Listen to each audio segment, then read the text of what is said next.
Gió muốn nói điều gì tha thiết, gió vẫn nhớ một người đã ra đi không trở lại, nợ mất chân tình không thể quên. Có những chuỗi ngày dài bao đêm buồn dịu, ánh mắt bây giờ này xa lắm, cho phút cho giận mình vẫn như bên đang gần. Gió đánh thức vì tôi ngồi bên tháp bao xa bước qua đêm thâu, chờ mong ngày mai khác vào.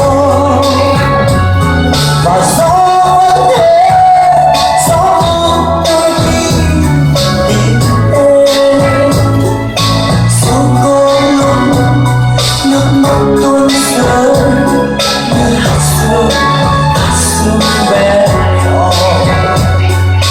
Gió sẽ hát dịu dàng, gió xuân tim tôi ngày ngày mãi rộn ràng.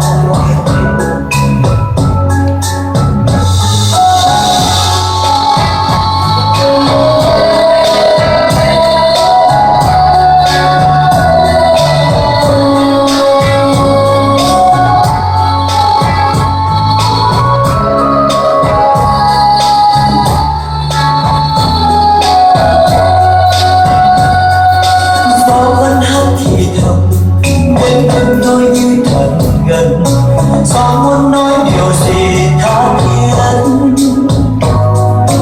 gió vẫn nhớ một người đã ra đi không trở lại, lỡ mất chân tình không thể quên. Có những chuỗi ngày dài bao đêm buồn dịu, ánh mắt bây giờ này xa lắm, vẫn như bên đang thật gần.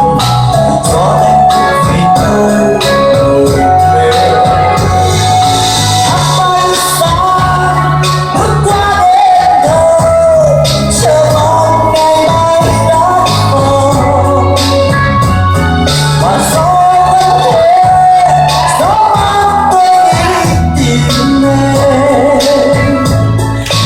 Gió có lúc nước mắt tuôn rơi như hạt sương bé nhỏ. Gió sẽ hát dịu dàng, gió xuân tim tôi ngày ngày mãi rộn ràng.